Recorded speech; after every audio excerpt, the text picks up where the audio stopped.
I don't want to get off onto other topics here. I just want to stay with this male-female paradigm for a while longer. You promised to discuss in much more detail the whole sexual aspect of this duality. Yes, I think it is time that we talked, you and I, about sex. Why did you create two sexes? Was this the only way you could figure for us to recreate? How should we deal with this incredible experience called sexuality? Not with shame, that's for sure, and not with guilt, and not with fear. For shame is not virtue, and guilt is not goodness, and fear is not honor. And not with lust, for lust is not passion, and not with abandon, for abandon is not freedom, and not with aggressiveness, for aggressiveness is not eagerness, and obviously not with ideas of control or power or domination, for these have nothing to do with love.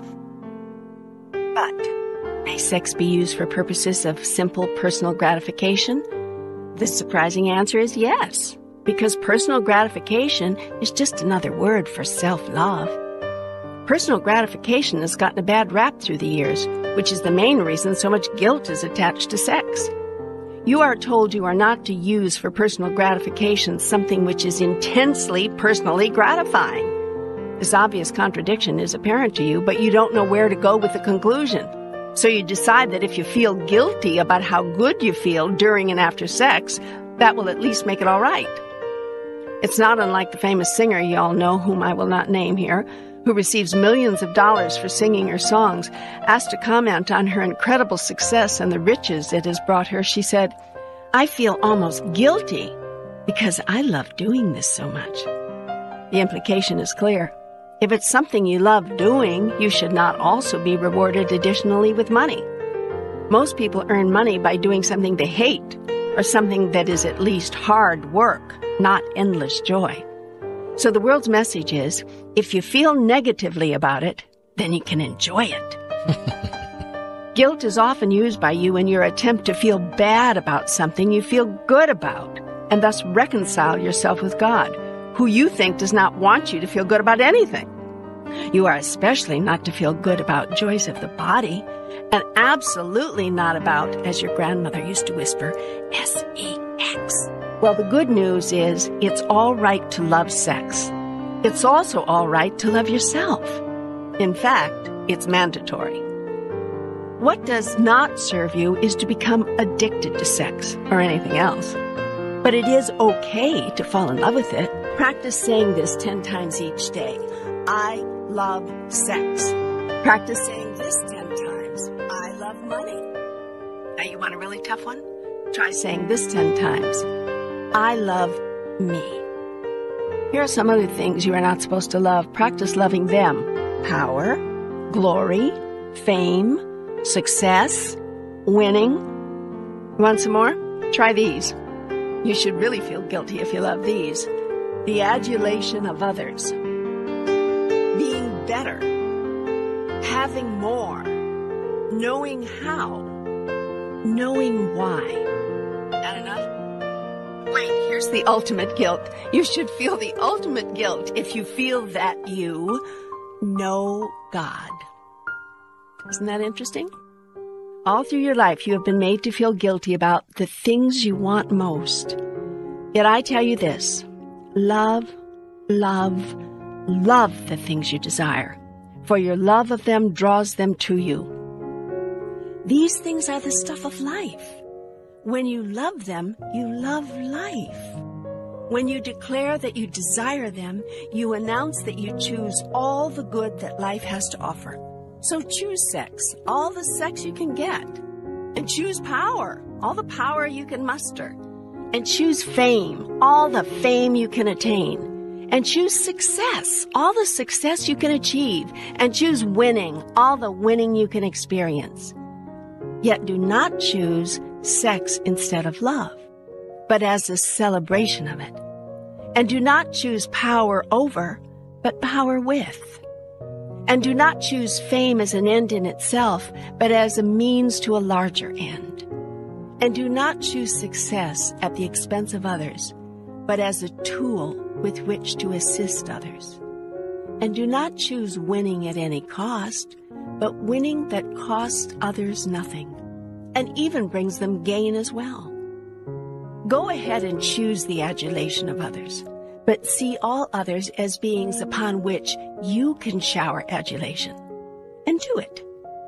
Go ahead and choose being better, but not better than others, rather better than you were before. Go ahead and choose having more, but only so that you have more to give. And yes, choose knowing how and knowing why, so that you can share all knowledge with others. And by all means, choose to know God. In fact, choose this first, and all else will follow. All of your life you have been taught that it is better to give than to receive, yet you cannot give what you do not have. That is why self-gratification is so important, and why it is so unfortunate that it has come to sound so ugly. Obviously, self-gratification at the expense of others is not what we're talking about here. This is not about ignoring the needs of others, yet life should also not have to be about ignoring your own needs. Give yourself abundant pleasure, and you will have abundant pleasure to give others. The masters of tantric sex know this. That's why they encourage masturbation, which some of you actually call a sin. Masturbation? Oh, boy, you've really stretched the limit here. How can you bring up something like that? How can you even say it in a message that's supposed to be coming from God? I see. You have a judgment about masturbation. Well, I don't, but a lot of people might. And I thought you said we were producing this program for others to hear. We are. Then why are you deliberately offending them? I'm not deliberately offending anyone. People are free to be offended or not as they choose. Yet, do you really think it's going to be possible for us to candidly and openly talk about human sexuality without someone choosing to be offended? No, but there's such a thing as going too far. I don't think most people are ready to hear God talk about masturbation. If this program is to be limited to what most people are ready to hear God talk about, it's going to be a very short program. Most people are never ready to hear what God talks about when God is talking about it. They usually wait 2,000 years. All right, go ahead. We've all gotten over our initial shock. Good. I was merely using this life experience in which you've all engaged, by the way, but of which no one wants to speak, to illustrate a larger point. The larger point, restated, give yourself abundant pleasure, and you will have abundant pleasure to give to others. This leads me to some other final questions about sex. Is any kind of sex between consenting adults okay? Yes. No, I mean kinky sex, or even loveless sex, or even gay sex. First, let's be once again clear that nothing is disapproved of by God. I do not sit here in judgment, calling one action good and another evil. Now, within the context of what serves you or disserves you on your path of evolution, only you can decide that. There's a broad-based guideline, however, upon which most evolved souls have agreed. No action which causes hurt to another leads to rapid evolution. There's a second guideline as well. No action involving another may be taken without the other's agreement and permission. Now let us consider the questions you just asked within the context of these guidelines. Kinky sex? Well, if it hurts no one, and is done with everyone's permission, what reason would anyone have to call it wrong? Loveless sex? Sex for the sake of sex has been debated from the beginning of time. I often think whenever I hear this question that I'd like to go into a room full of people someday and say, everybody here who's never had sex outside of a relationship of deep, lasting, committed, abiding love, raise your hand. Let me just say this. Loveless anything is not the fastest way to the goddess. Whether it's loveless sex or loveless spaghetti and meatballs, if you've prepared the feast and are consuming it without love, you're missing the most extraordinary part of the experience. Is it wrong to miss that? Well, here again, wrong may not be the operative word. Does that advantageous given that you desire to evolve into a higher spiritual being as rapidly as you can? Gay sex. So many people want to say that I am against gay sexuality or the acting out of it. Yet I make no judgment on this and you choose to make. People want to make all kinds of judgments on everything. I can't explain spoil the party. I won't join them in those judgments, which is especially disconcerting to those who say that I originated them. I do observe this. There was once a time when people thought that marriage between people of differing races was not only inadvisable, but against the law of God. Amazingly, some people still think this. They pointed to their Bible as their authority, even as they do for their authority on questions surrounding homosexuality. You mean it is okay for people of differing races to join together in marriage? The question is absurd, but not nearly as absurd as some people's certainty that the answer is no. Are the questions on homosexuality equally absurd? You decide. I have no judgment about that or anything. I know you wish that I did. That would make your lives a lot easier. No decisions to make, no tough calls, everything decided for you, nothing to do but obey. Not much of a life, at least in terms of creativity or self-empowerment. But what the heck, no stress either. Teachers of what you call tantric sex, which is a very high form of sexual expression, incidentally, know that if you come to sex with hunger for sex, your ability to pleasure your partner and to experience a prolonged and joyful union of souls and bodies, which is a very high reason to experience sexuality, by the way, is greatly diminished.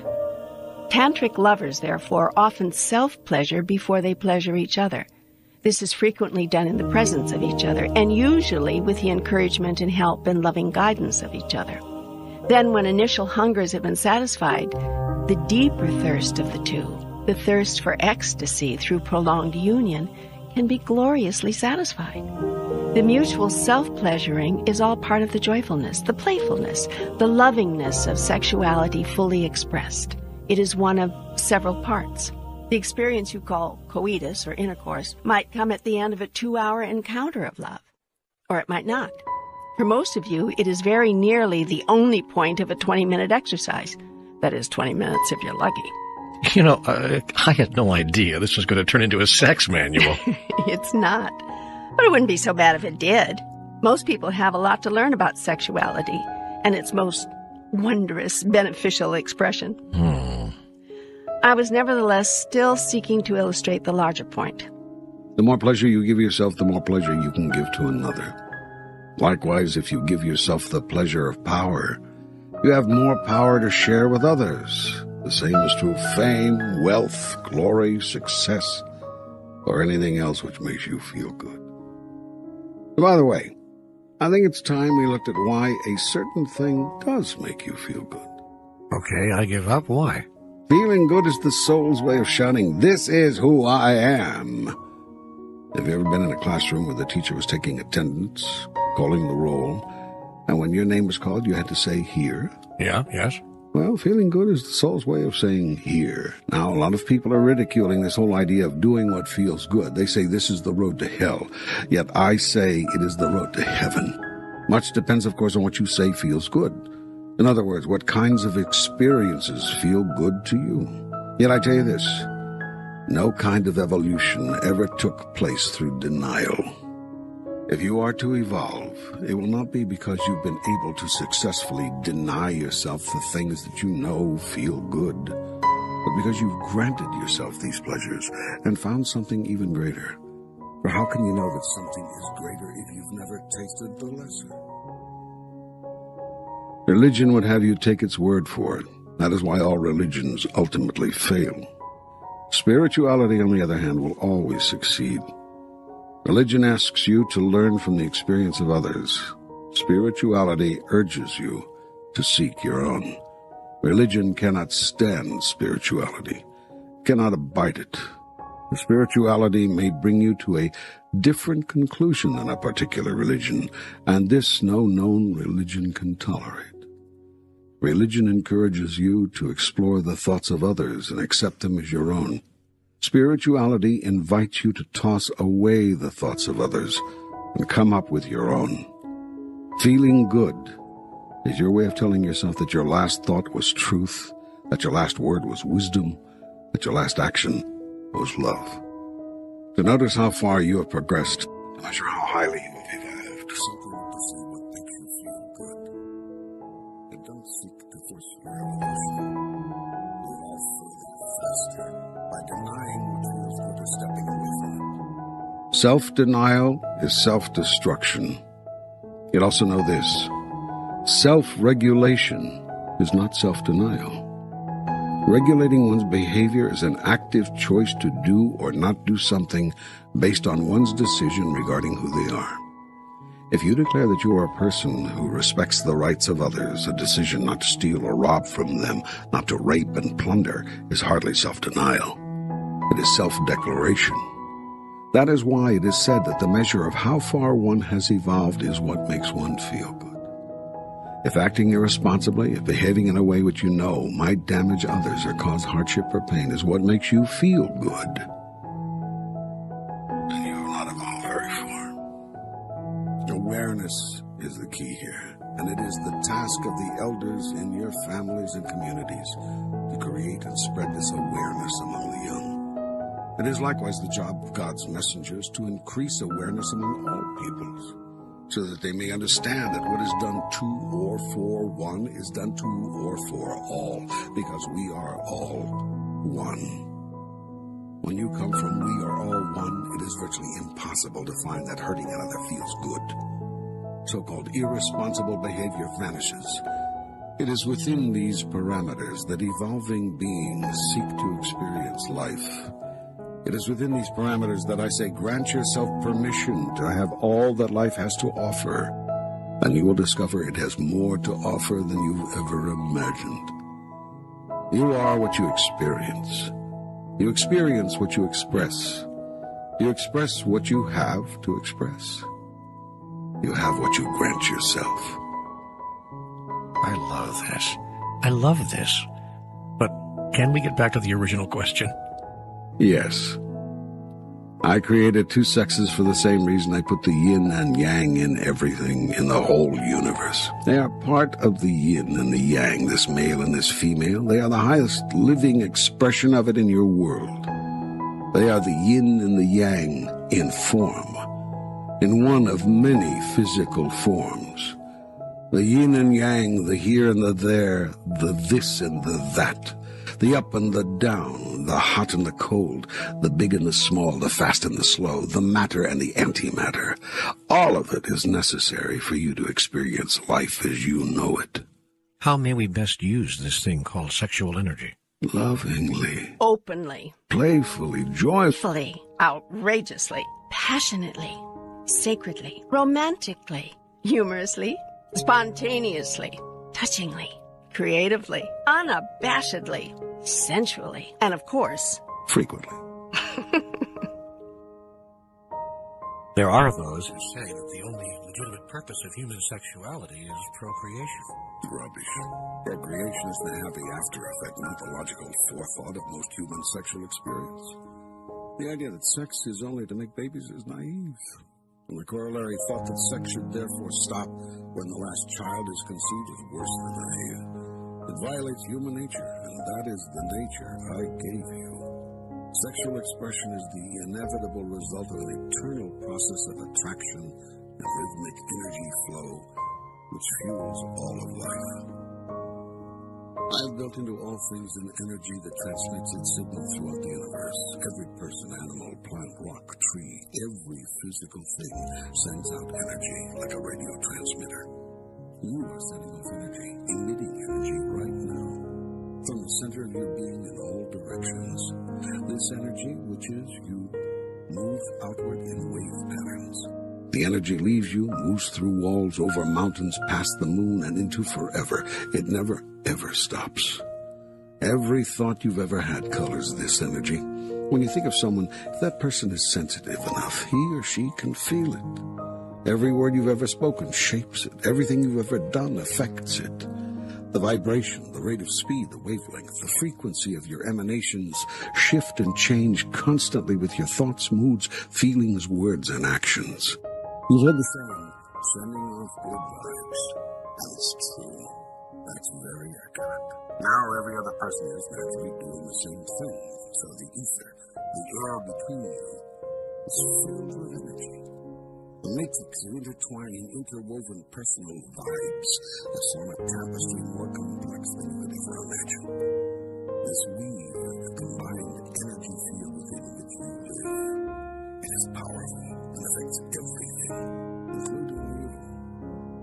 You then send out newly created vibes, impacted as you are by the incoming vibes to which you are being subjected, and these in turn add to and shift the matrix, which in turn affects the energy field of everybody else, which impacts the vibes they send off, which impacts the matrix, which impacts you, and so forth. Now you may think this is all just a fanciful illusion, but have you ever walked into a room where the air was so thick you could cut it with a knife? Or have you ever heard of two scientists working on the same problem at the same time on opposite sides of the globe, each working on the problem without the other's knowledge, and each suddenly coming up with the same solution simultaneously and independently? These are common occurrences, and some of the more obvious manifestations of the Matrix. The Matrix, the combined current energy field within any given parameter, is a powerful vibe. It can directly impact, affect, and create physical objects and events.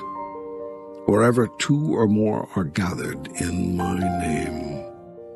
Your popular psychology has termed this energy matrix the collective consciousness. It can and does affect everything on your planet. The prospects of war and the chances for peace, geophysical upheaval or a planet becalmed, widespread illness or worldwide wellness. All is the result of consciousness. So too the more specific events and conditions in your personal life. That's fascinating. Fascinating. But, what does it have to do with sex? Well, patience. I'm getting to that. All the world is exchanging energy all the time. Your energy is pushing out, touching everything else. Everything and everyone else is touching you. But now an interesting thing happens. At some point midway between you and everything else, those energies meet. To make a more vivid description, let's imagine two people in a room. They are on the far sides of the room from each other. We'll call them Tom and Mary. Now, Tom's personal energy is transmitting signals about Tom in a 360-degree circle out in the universe. Some of that energy wave hits Mary. Mary, meanwhile, is emitting her own energy, some of which hits Tom. But these energies meet each other in a way you may not have thought of. They meet midway between Tom and Mary. Here the energies unite. Remember now, these energies are physical phenomena. They can be measured, felt, and combined to form a new energy unit we'll call Tom-Mary. It is the energy of Tom and Mary combined. Tom and Mary could very well call this energy the body between us, for it is just that, a body of energy to which both are connected, which both are feeding the continuing energies which flow to it, and which is sending energies back to its two sponsors along the thread or cord or pipeline that always exists within the matrix. Indeed, this pipeline is the matrix. It is this experience of Tom-Mary which is the truth of Tom and Mary. It is to this holy communion that both are drawn, for they feel along the pipeline the sublime joy of the body between, of the joined one, of the blessed union. Tom and Mary, standing off at a distance, can feel in a physical way what is going on in the matrix. Both are urgently drawn toward this experience. They want to move toward each other at once. Now their training sits in. The world has trained them to slow down, to mistrust the feeling, to guard against hurt, to hold back. But the soul wants to know Tom-Mary now. If the two are lucky, they will be free enough to set aside their fears and trust that love is all there is. They are irrevocably drawn now, these two, to the body between them. Tom-Mary is already being experienced metaphysically, and Tom and Mary will want to experience it physically. So they'll move closer together, not to get to each other. It looks that way to the casual observer, but they are each trying to get to Tom-Mary. They are trying to reach that place of divine union which already exists between them. The place where they already know they are one and what it is like to be one. So they move toward this feeling they are experiencing, And as they close the gap between them, as they shorten the cord, the energy they are both sending to Tom Mary travels a shorter distance and is thus more intense. They move closer still. The shorter the distance, the greater the intensity. They move closer still. Once more, the intensity increases. Now they stand just a few feet apart. The body between them is glowing hot, vibrating with terrific speed. The connection to and from Tom Mary is thicker, wider, brighter, burning with the transfer of incredible energy. The two are said to be burning with desire. They are. They move closer still. Now they touch. The sensation is almost unbearable, exquisite.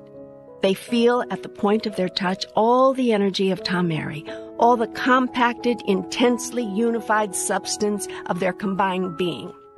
If you open yourself to your greatest sensitivity, you'll be able to feel this subtle, sublime energy as a tingling when you touch. Sometimes the tingling will run right through you, or as heat at the point of your touch, heat which you may also suddenly feel throughout your body, but concentrated deeply within your lower chakra or energy center. It will burn there especially intensely, and Tom and Mary will now be said to have the hots for each other. Now the two embrace, and they close the gap even further, with Tom, Mary, and Tom Mary all filling nearly the same space. Tom and Mary can feel Tom Mary between them, and they want to get even closer, to literally meld with Tom Mary, to become Tom Mary in physical form. I have created in the male and female bodies a way to do that. At this moment, Tom and Mary's bodies are ready to do that. Tom's body is now ready to literally enter Mary. Mary's body is ready to literally receive Tom within her. The tingling, the burning, is now beyond intense. It is indescribable. The two physical bodies join. Tom, Mary, and Tom, Mary become one. In the flesh. Still the energies flow between them urgently, passionately. They heave, they move, they can't get enough of each other, can't get close enough together. They strive to get close, closer.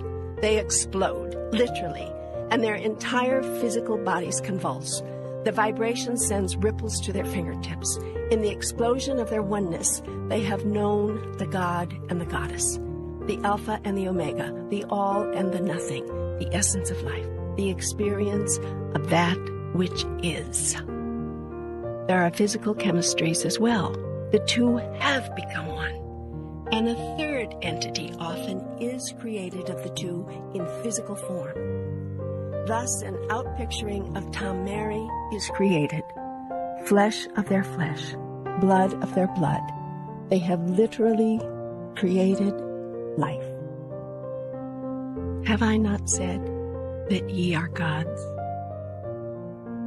That is the most beautiful description of human sexuality I've ever heard. You see beauty where you desire to see it. You see ugliness where you are afraid to see beauty. It would amaze you to know how many people see what I've just said as ugly. No, it wouldn't. I've already seen how much fear and ugliness the world has placed around sex. But you do leave a lot of questions. I'm here to answer them, but allow me to go on with my narrative just a bit further before you start throwing them at me. Yes, please. This dance I've just described, this energy interaction I've explained, is occurring all the time in and with everything. Your energy, beamed from you like a golden light, is interacting constantly with everything and everyone else. The closer you are, the more intense the energy. The further away, the more subtle. Yet you are never totally disconnected from anything. There is a point between you and every other person, place, or thing which exists. It is here that two energies meet, forming a third, much less dense, but no less real energy unit. Everyone and everything on the planet and in the universe is emitting energy in every direction.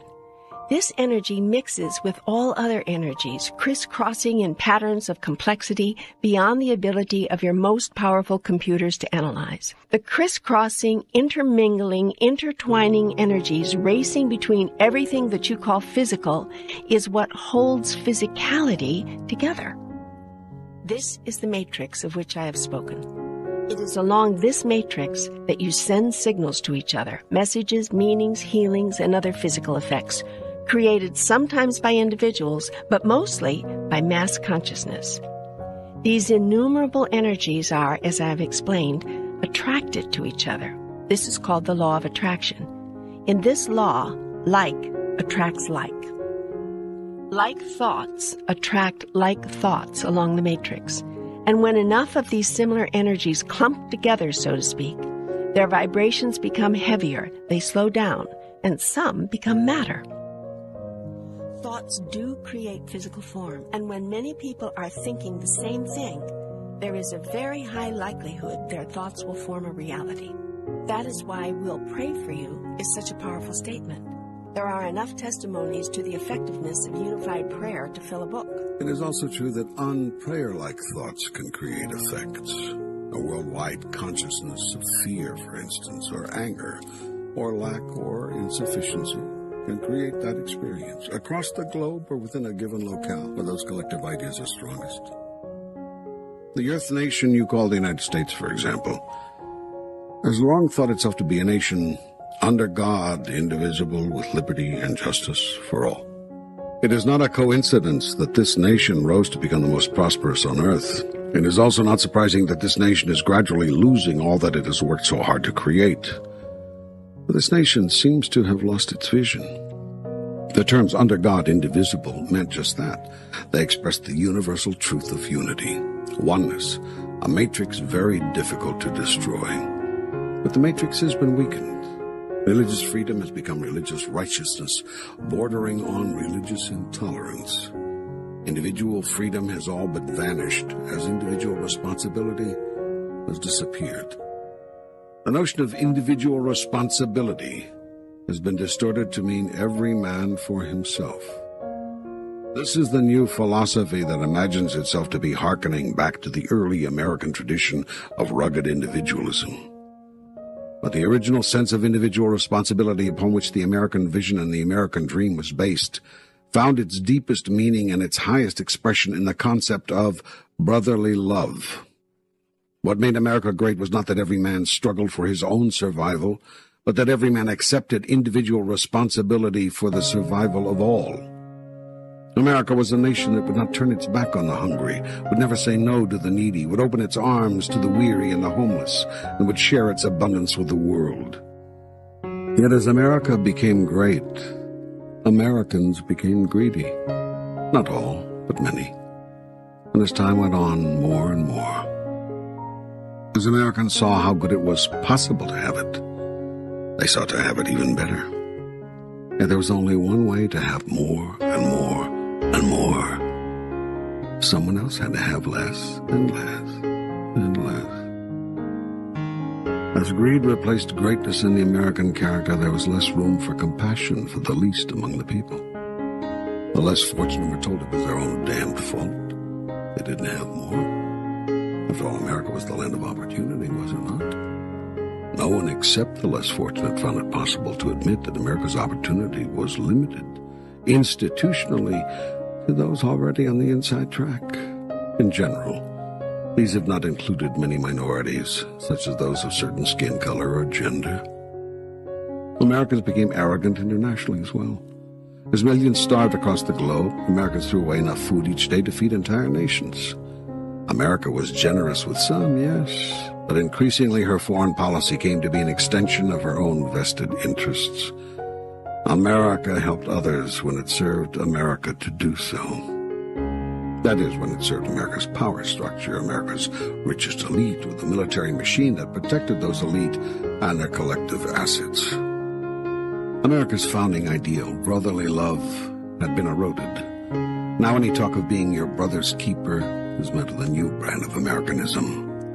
A sharp mind toward what it takes to hold on to one's own, and a sharp word to any among the less fortunate who would dare ask for their fair share, for their grievances to be redressed. Each person must take responsibility for herself or himself. That is undeniably true. But America and your world can truly work only when every person is willing to stand responsible for all of you as a whole. So collective consciousness produces collective results. Exactly. And this has been demonstrated time and time again throughout all of your recorded history. The matrix draws itself into itself. Exactly as your scientists describe the so-called black hole phenomenon. It pulls like energy to like energy, even drawing physical objects toward each other. Those objects must then repel each other, move away, or they will merge forever, in effect disappearing in their present form and taking on a new form. All beings of consciousness intuitively know this, so all beings of consciousness move away from the permanent melding in order to maintain their relationship to all other beings. If they did not, they would meld into all other beings and experience the oneness forever. This is the state from which we have come. Having moved away from this state, we are constantly re-attracted to it. This ebb and flow, to and fro movement is the basic rhythm of the universe and everything in it. This is sex, the synergistic energy exchange.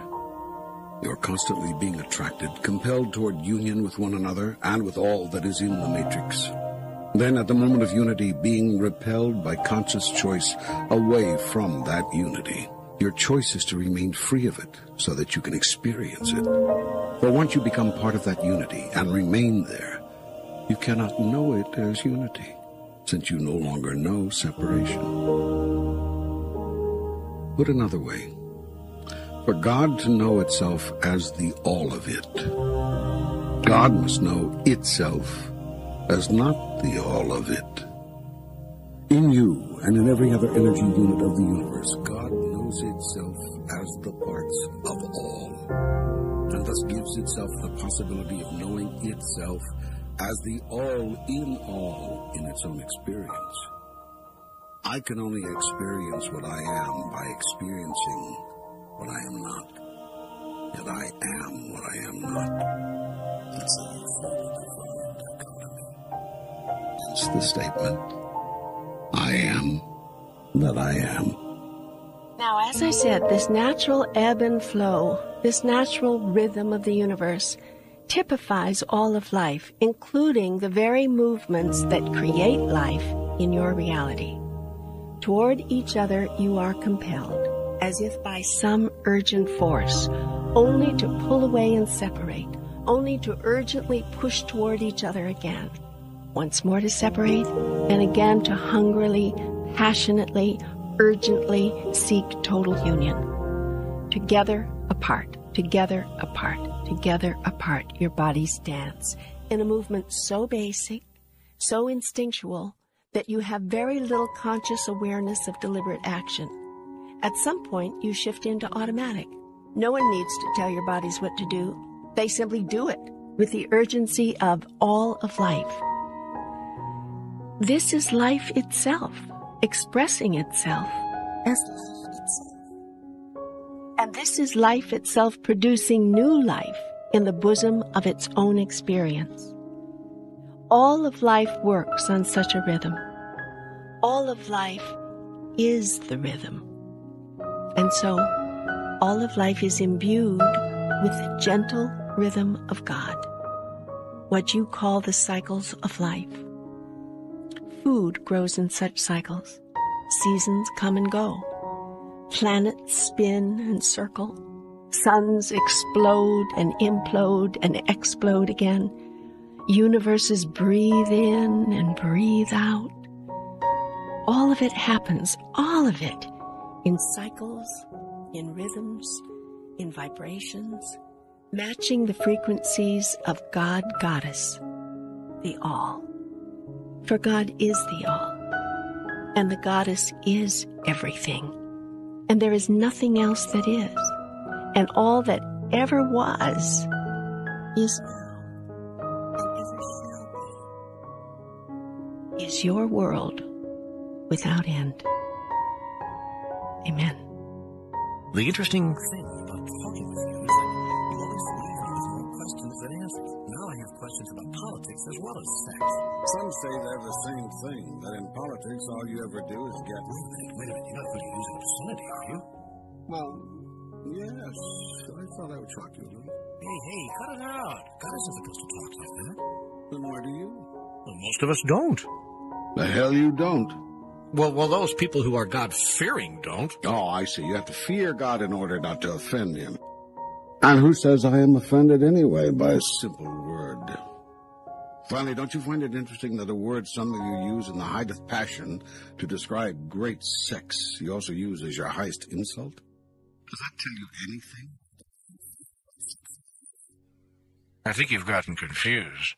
I don't think people use that term to describe a glorious, truly romantic sexual moment. Oh, really? Have you been in any bedrooms lately? No, have you?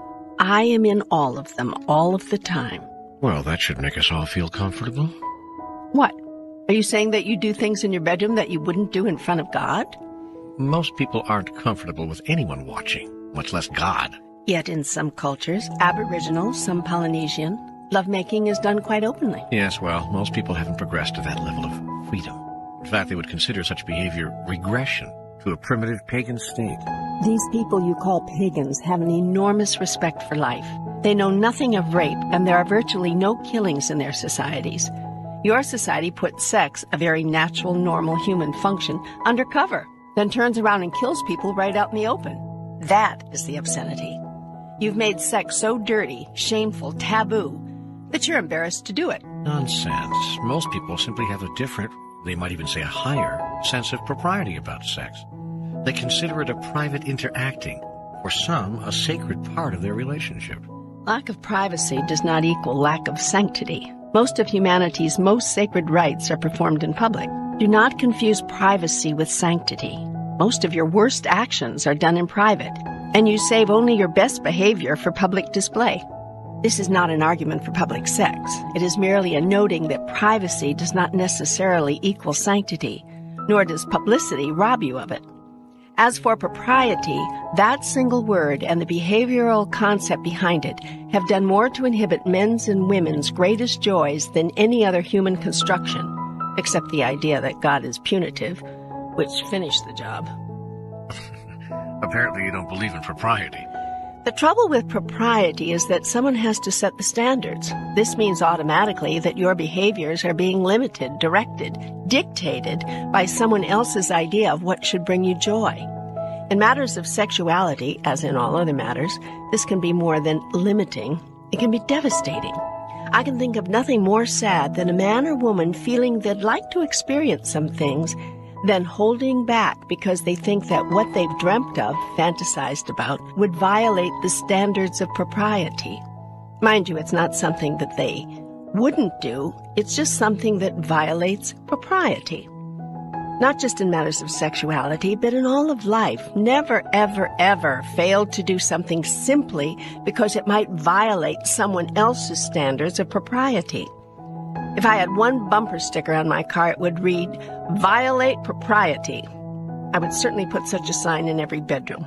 But our sense of what's right and wrong is what holds society together. How can we cohabitate if we have no agreement on that? Propriety has nothing to do with your relative values of rightness or wrongness. You might all agree that it's wrong to kill a man. But is it wrong to run naked in the rain? You might all agree that it's wrong to take a neighbor's wife. But is it wrong to take your own wife? Or have your wife take you in a particularly delicious way? Propriety seldom refers to legalistic limitations, but more often to simpler matters of what is deemed appropriate. Appropriate behavior is not always the behavior that's in what you call your best interests. It is rarely the behavior that brings you the most joy. Getting back to sexuality. You're saying, then, that any behavior is acceptable behavior, so long as there is mutual consent among those involved and affected? Shouldn't that be true of all of life? But sometimes we don't know who will be affected or how. You must be sensitive to that. You must be keenly aware. And where you truly cannot know and cannot guess, you must err on the side of love. The central question in any decision is, what would love do now? Love for yourself, and love for all others who are affected or involved. If you love another, you will not do anything that you believe could or would hurt that person. If there is any question or doubt, you will wait until you can get to clarity on the matter. But that means others can hold you hostage. All they have to say is that such and such a thing would hurt them, and your actions are restricted. Only by yourself. Wouldn't you want to restrict your own actions to those which do not damage the ones you love? But what if you feel damaged by not doing something? Then you must tell your loved one your truth, that you are feeling hurt, frustrated, reduced by not doing a certain thing, that you would like to do this thing, that you would like your loved one's agreement that you may do it. You must strive to seek such an agreement. Work to strike a compromise. Seek a course of action in which everybody can win. And if such a course cannot be found? Then I'll repeat what I've said before. Betrayal of yourself in order not to betray another is betrayal nonetheless. It is the highest betrayal. Shakespeare put this another way. To thine own self be true, and it must follow as the night the day, thou canst not then be false to any man. But the man who always goes with what he wants becomes a very selfish man. I can't believe you're advocating this. You assume that man will always make what you call the selfish choice. I tell you this, man is capable of making the highest choice. Yet I also tell you this, the highest choice is not always the choice which seems to serve another. In other words, sometimes we must put ourselves first. Oh, always put yourself first. Then, depending upon what you are trying to do or what you are seeking to experience, you will make your choice. When your purpose, your life purpose, is very high, so will your choices also be. Putting yourself first does not mean being what you term selfish. It means being self-aware. You lay a pretty broad basis for the conduct of human affairs. It is only through the exercise of the greatest freedom that the greatest growth is achieved, or even possible. If all you are doing is following someone else's rules, then you have not grown, you have obeyed. Contrary to your constructions, obedience is not what I want from you. Obedience is not growth, and growth is what I desire. Okay, so within these broad parameters you've laid out, may I ask you some final questions about sex before we leave the subject? Shoot. If sex is so wonderful a part of the human experience, why do so many spiritual teachers preach abstinence? And why were so many masters apparently celibate? For the same reason most of them have been depicted as living simply. Those who evolve to a high level of understanding.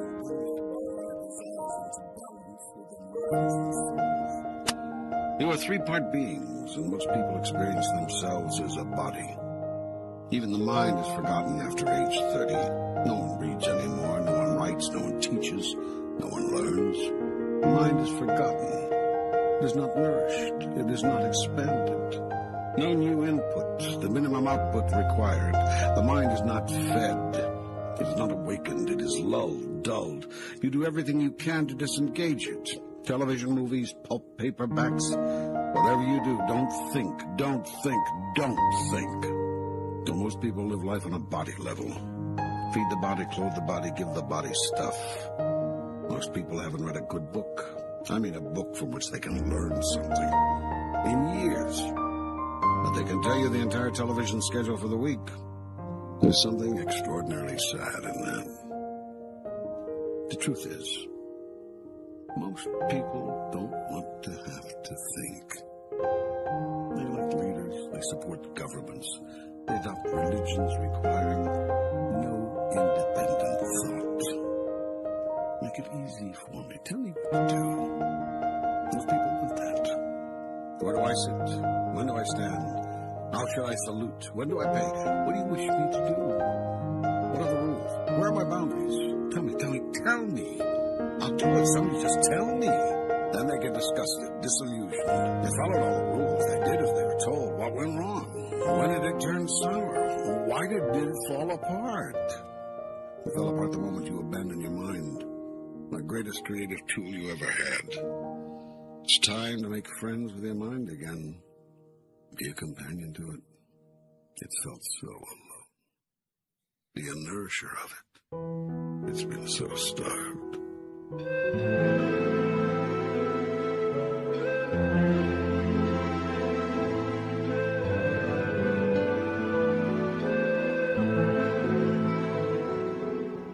Some of you, a small minority, have understood that you have a body and a mind. You've treated your mind well. Still, even among those of you who honor your mind and things of the mind, few have learned to use the mind at more than 1/10 its capacity. If you knew of what your mind is capable, you would never cease to partake of its wonders and its powers. And if you think the number of you who balance your life between your body and your mind is small, the number who see yourselves as 3-part beings, body, mind, and spirit, is minuscule. Yet you are 3-part beings. You are more than your body and more than a body with a mind. Are you nurturing your soul? Are you even noticing it? Are you healing it or hurting it? Are you growing or withering? Are you expanding or contracting? Is your soul as lonely as your mind? Is it even more neglected? And when was the last time you felt your soul being expressed? When was the last time you cried with joy, wrote poetry, made music, danced in the rain, baked a pie, painted anything, fixed something that was broken, kissed a baby, held a cat to your face, hiked up a hill, swam naked, walked the street?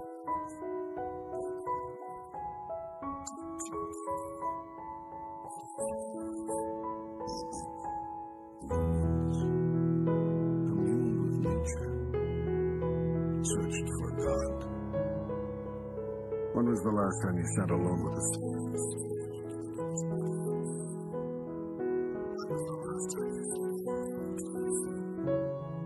When you live as a single-faceted creature, you become deeply mired in matters of the body: money, sex, power, possessions, physical stimulations and satisfactions, security, fame, financial gain.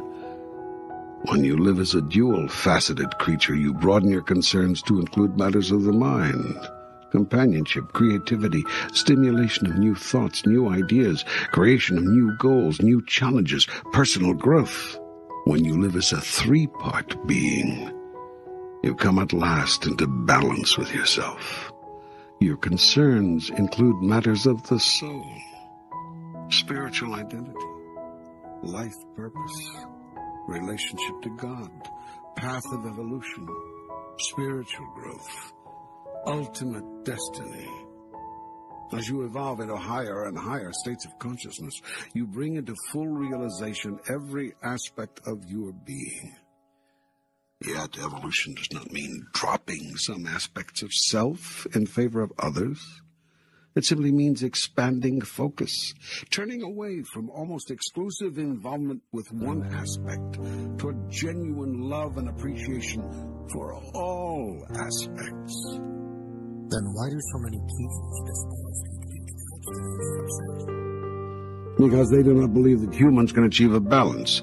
They believe the sexual energy and the energies surrounding otherworldly experiences is too powerful to simply moderate, to bring into balance. They believe abstinence is the only way to spiritual evolution, rather than merely one possible result of it. Yet isn't it true that some beings who are highly evolved have given up sex? Not in the classic sense of the words, to give up. It is not a forced letting go of something you still want, but know is no good to have. It's more of a simple releasing, a movement away from, as one pushes oneself away from the second helping of dessert. Not because the dessert is no good, not even because it's no good for you, but simply because, wonderful as it was, you've had enough. When you can drop your involvement with sex for that reason, you may want to do so. Then again, you may not. You may never decide that you've had enough, and may always want this experience in balance with the other experiences of your beingness. That's okay. That's all right. The sexually active are no less qualified for enlightenment, no less spiritually evolved than the sexually inactive. What enlightenment and evolution do cause you to drop is your addiction to sex, your deep need to have the experience, your compulsive behaviors. So too your preoccupation with money, power, security, possessions, and other experiences of the body will vanish. Yet your genuine appreciation for them will not and should not. Appreciation for all of life is what honors the process I have created. Disdain for life or any of its joys, even the most basic physical ones, is disdain for me, the Creator. For when you call my creation unholy, what do you call me? Yet when you call my creation sacred, you sanctify your experience of it, and me as well. I tell you this, I have created nothing disdainful. And as your Shakespeare said, nothing is evil, lest thinking make it so. It seems such a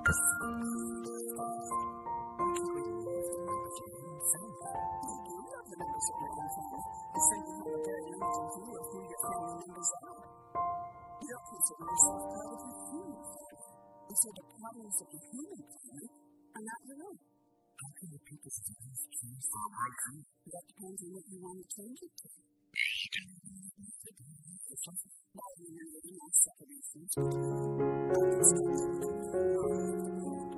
holding it within the framework of a new idea. Which is going to be a radical departure from the present worldview. Presently, you see the world, we're speaking geopolitically now, as a collection of nation-states, each sovereign, separate, and independent of each other.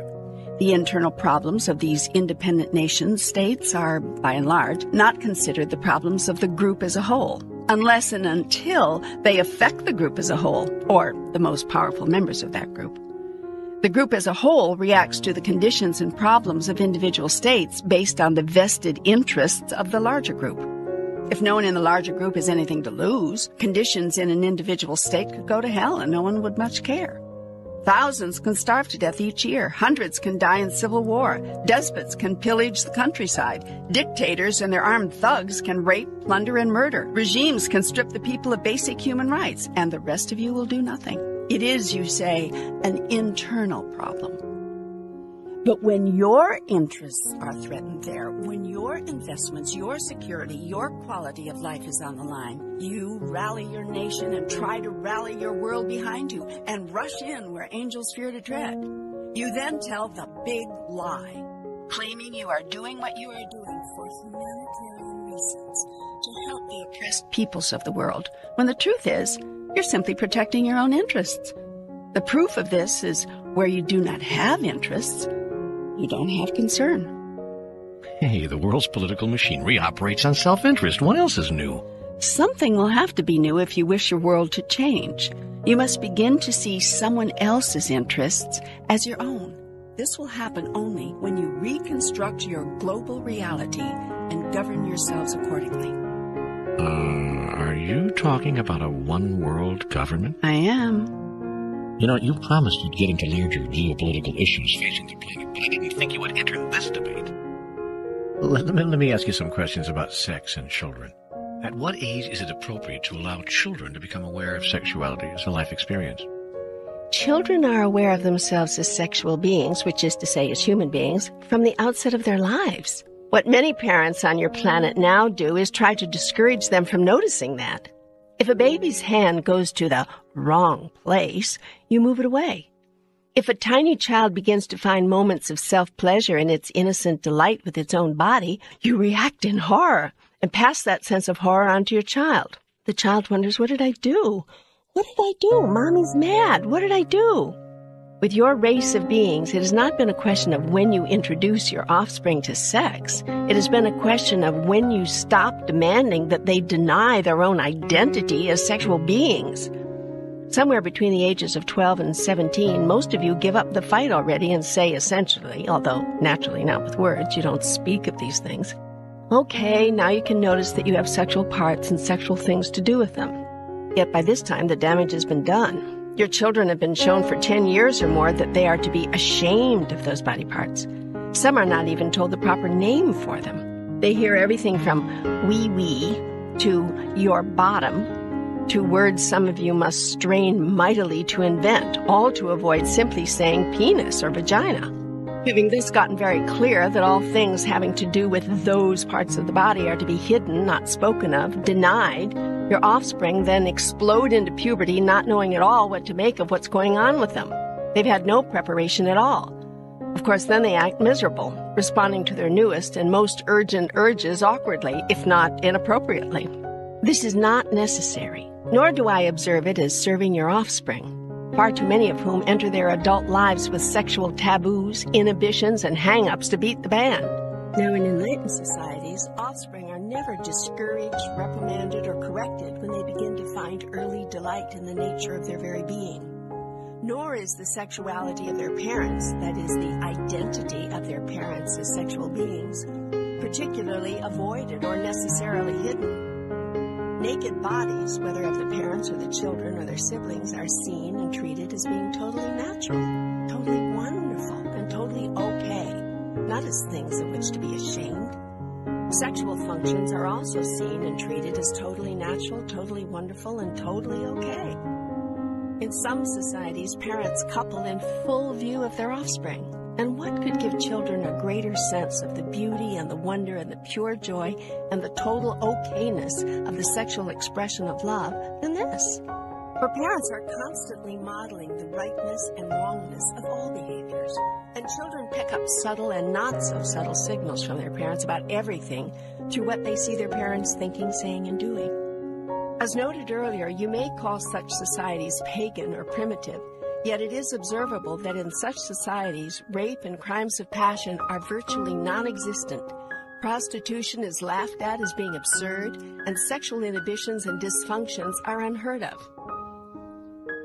While such openness is not recommended just now for your own society, in all but the most extraordinary of settings, it would no doubt be far too culturally stigmatizing.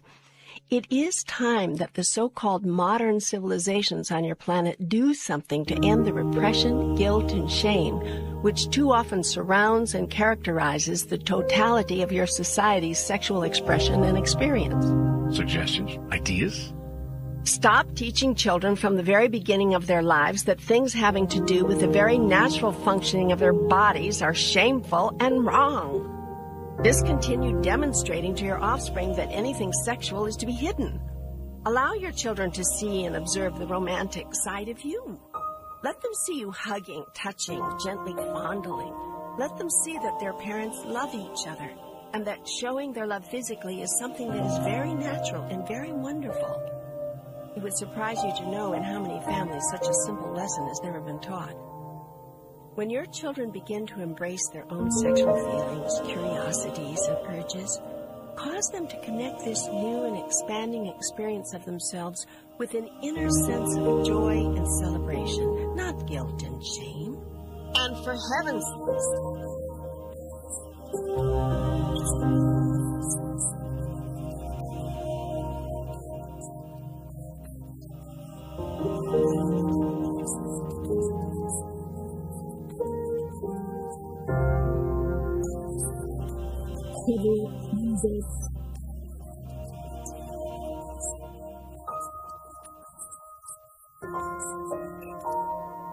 Children think their parents are asexual because their parents have portrayed themselves that way. They then imagine that they must be this way because all children emulate their parents. Therapists will tell you that some grown-up offspring have, to this very day, the most difficult time imagining their parents actually doing it, which, of course, fills these offspring, now patients in the therapist's office, with rage or guilt or shame because they naturally desire to do it, and they can't figure out what's wrong with them.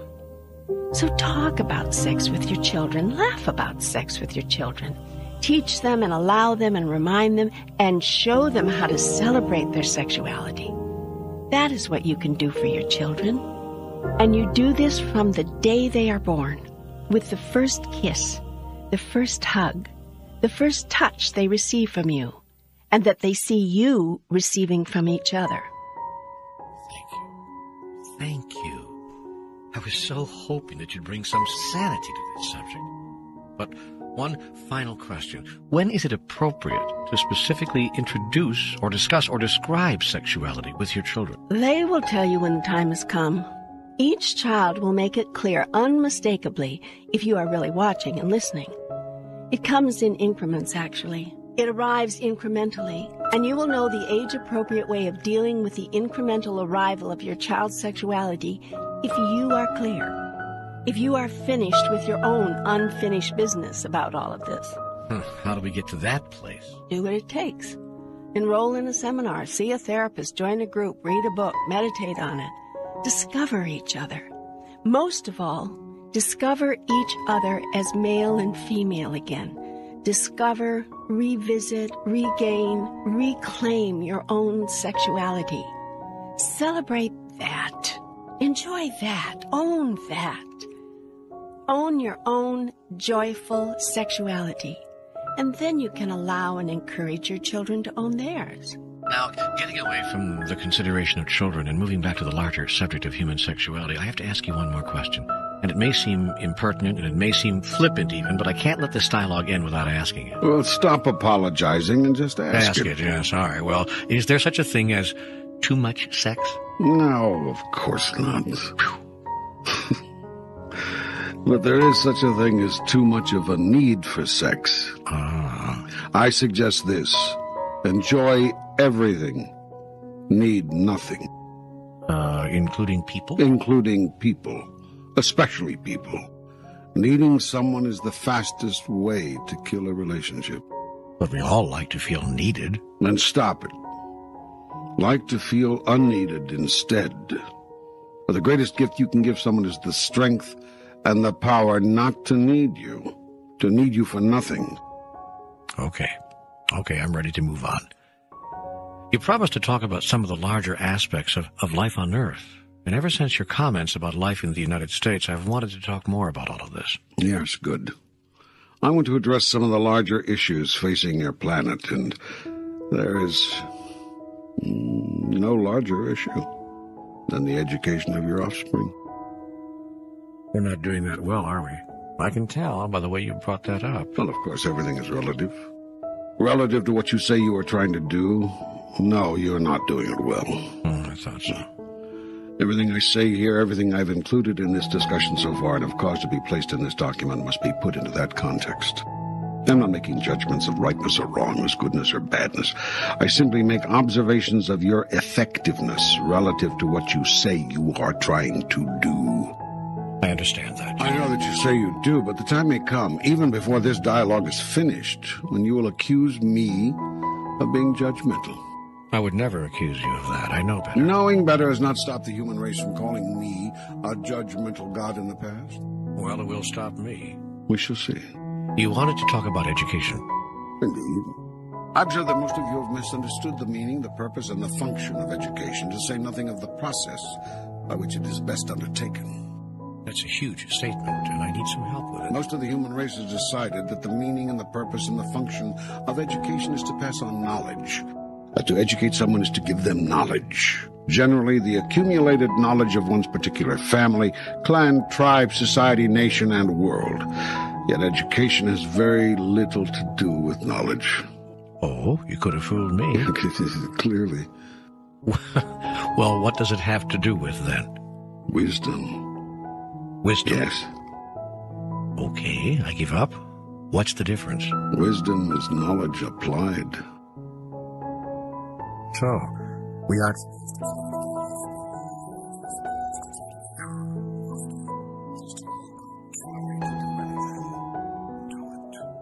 Secondly, don't ignore knowledge in favor of wisdom. That would be fatal. On the other hand, don't ignore wisdom in favor of knowledge. That would also be fatal. It would kill education on your planet. It is killing it. We are ignoring wisdom in favor of knowledge. In most cases, yes.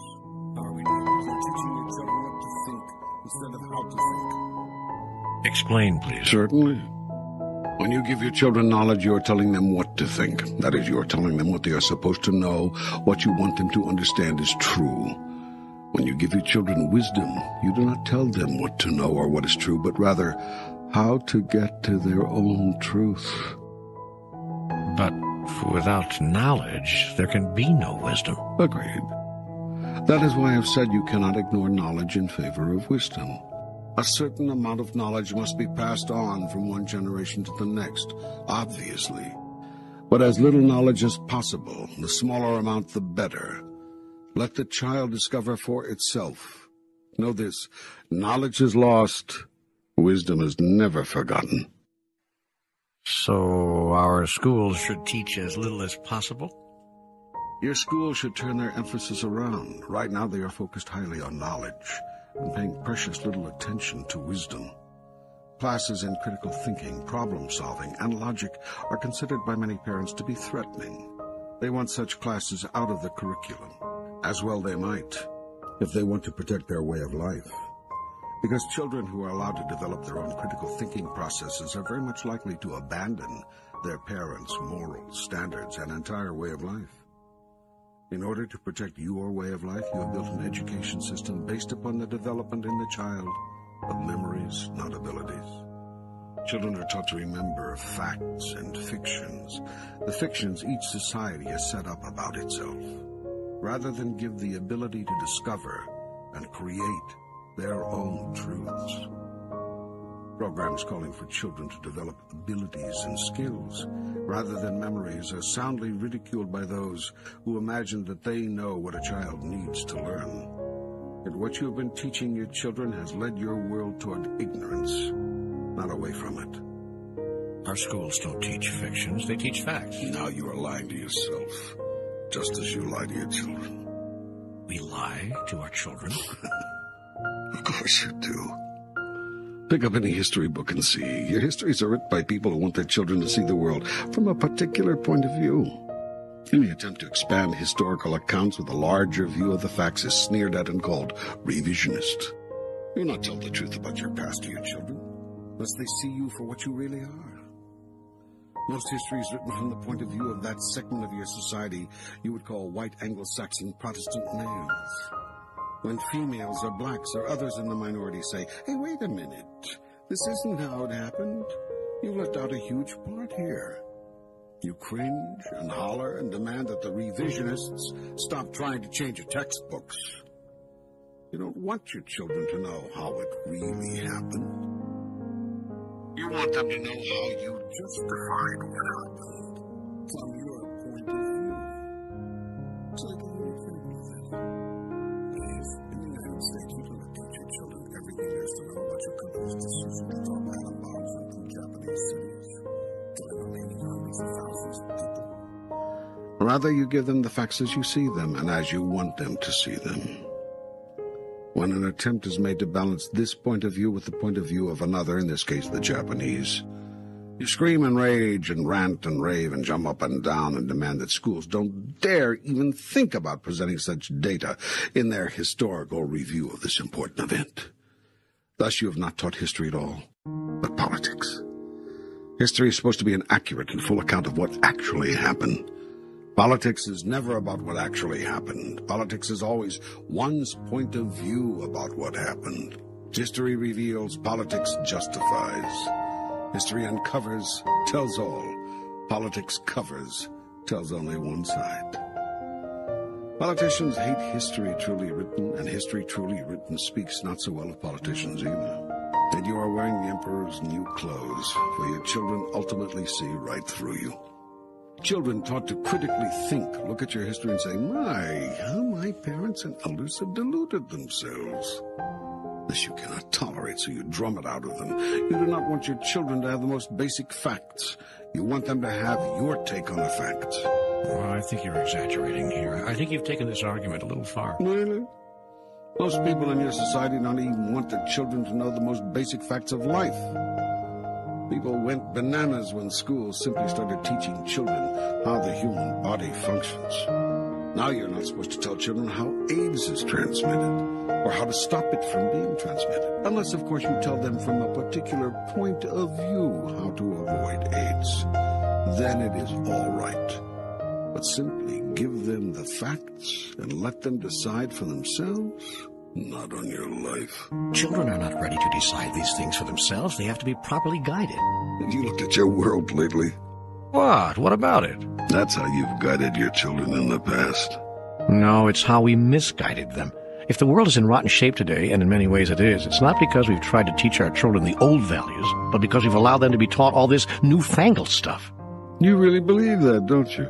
You're damned right I really believe it. If we just kept our children limited to the 3 R's instead of feeding them all this critical thinking garbage, we'd be a lot better off today. If we kept so-called sex education out of the classroom and in the home where it belonged, we wouldn't be seeing teenagers having babies and single mothers at 17 applying for welfare and a world run amok. If we'd insisted that our young ones live by our moral standards rather than letting them go off and create their own, we wouldn't have turned our once strong, vibrant nation into a pitiable imitation of its former self. I see. And one more thing. Don't stand there and tell me how we're supposed to suddenly see ourselves as wrong for what we did at Hiroshima and Nagasaki. We ended the war, for God's sake. We saved thousands of lives on both sides. It was the price of war. Nobody liked the decision, but it had to be made.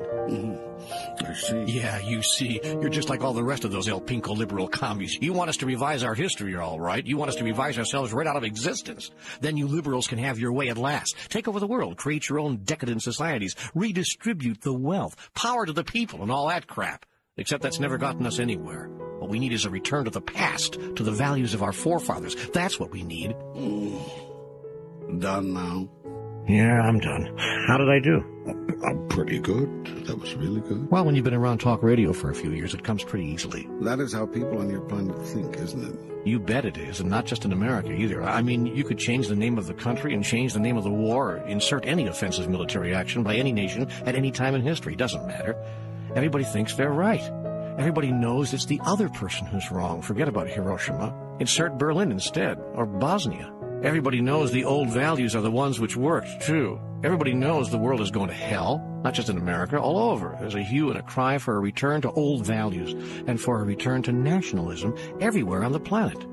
I know that there is. And what I've done here is try to articulate that feeling, that concern, that outrage. You did a good job. Almost had me convinced. Well, what do you say? I mean, what do you say to those who really think like this? I say, do you really think things were better 30 years ago? 40 years ago? 50 years ago? I say memory has poor vision. You remember the good of it and not the worst of it. It's natural, it's normal. But don't be deceived. Do some critical thinking and not just memorizing what others want you to think. To stay with our example, do you really imagine how it was absolutely necessary to drop the atom bomb on Hiroshima? What do your American historians say about the many reports by those who claim to know more about what really happened? That the Japanese Empire had privately revealed to the United States its willingness to end the war before the bomb was dropped. How much of a part did revenge or the horror of Pearl Harbor play in the bombing decision? And if you accept that dropping the Hiroshima bomb was necessary, why was it necessary to drop a second bomb? It could be, of course, that your own account of all this is correct. It could be that the American point of view on all this is the way it actually happened. And that is not the point of this discussion.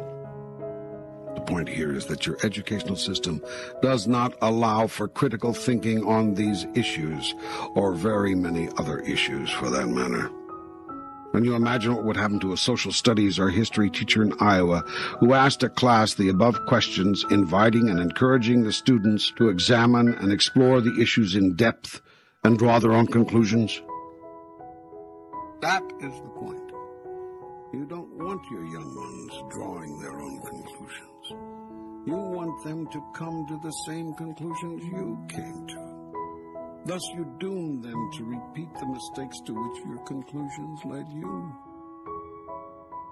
What about these statements made by so many people about old values and the disintegration of our society today? What about the incredible rise in teen births or welfare mothers or our world run amok? Your world has run amok. On this I will agree. But your world is not run amok because of what you have allowed your schools to teach your children. It is run amok because of what you have not allowed them to teach.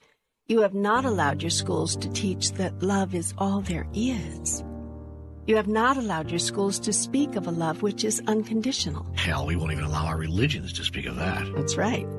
And you will not allow your offspring to be taught to celebrate themselves and their bodies, their humanness, and their wondrous sexual selves. And you will not allow your children to know that they are first and foremost spiritual beings inhabiting a body. Nor do you treat your children as spirits coming into bodies. In societies where sexuality is openly spoken of, freely discussed, joyously explained and experienced, There is virtually no sexual crime, only a tiny number of births which occur when they are not expected, and no illegitimate or unwanted births. In highly evolved societies, all births are blessings, and all mothers and all children have their welfare looked after. Indeed, the society would have it no other way. In societies where history is not bent to the views of the strongest and most powerful, the mistakes of the past are openly acknowledged and never repeated, and once is enough for behaviors which are clearly self-destructive. In societies where critical thinking and problem-solving and skills for living are taught, rather than facts simply memorized, even so-called justifiable actions of the past are held up to intense scrutiny. Nothing is accepted on face value. How would that work? Let's use our example from World War II. How would a school system teaching life skills rather than merely facts approach the historical episode at Hiroshima? Your teachers would describe to their class exactly what happened there. They would include all the facts which led up to that event. They would seek the views of historians from both sides of the encounter, realizing that there is more than one point of view on everything. They would then not ask the class to memorize the facts of the matter. Instead, they would challenge the class. They would say, now you've heard all about this event. You know all that came before and all that happened after. We've given you as much of the knowledge of this event as we could get our hands on. Now, from this knowledge, what wisdom comes to you? If you were chosen to solve the problems which were being faced in those days and which were solved by the dropping of the bomb, how would you solve them? Can you think of a better way? Oh, sure, that's easy. Anybody can come up with answers that way. With the benefit of hindsight, anybody can look over their shoulder and say, I would have done it differently. Then why don't you? I beg your pardon? I said, then why don't you? Why have you not looked over your shoulder, learned from your past, and done it differently? I'll tell you why. Because to allow your children to look at your past and analyze it critically, indeed to require them to do so as a part of their education, would be to run the risk of them disagreeing with how you did things. They will disagree anyway, of course. You just won't allow too much of it in your classrooms, so they have to take to the streets, wave signs, tear up draft cards, burn bras and flags, do whatever they can do to get your attention, to get you to see. Your young people have been screaming at you, there must be a better way, yet you do not hear them. You do not want to hear them. And you certainly don't want to encourage them in the classroom to start critically thinking about the facts you are giving them. Just get it, you say to them. Don't come in here and tell us we've been doing it wrong. Just get that we've been doing it right. That's how you educate your children. That's what you've been calling education. But there are those who would say it's the young people and their crazy, wacko liberal ideas who have taken this country and this world down the tubes, sent it to hell, pushed it to the edge of oblivion, destroyed our values-oriented culture and replaced it with a do whatever you want to do, whatever feels good morality, which threatens to end our very way of life. The young people are destroying your way of life. The young people have always done that. Your job is to encourage it, not discourage it. It is not your young people who are destroying the rainforests. They are asking you to stop it. It is not your young people who are depleting your ozone layer. They are asking you to stop it. It is not your young people who are exploiting the poor in sweatshops all over the world. They are asking you to stop it. It is not your young people who are taxing you to death, then using the money for war and machines of war. They are asking you to stop it. It is not your young people who are ignoring the problems of the weak and the downtrodden, letting hundreds of people die of starvation every day on a planet with more than enough to feed everybody. They are asking you to stop it.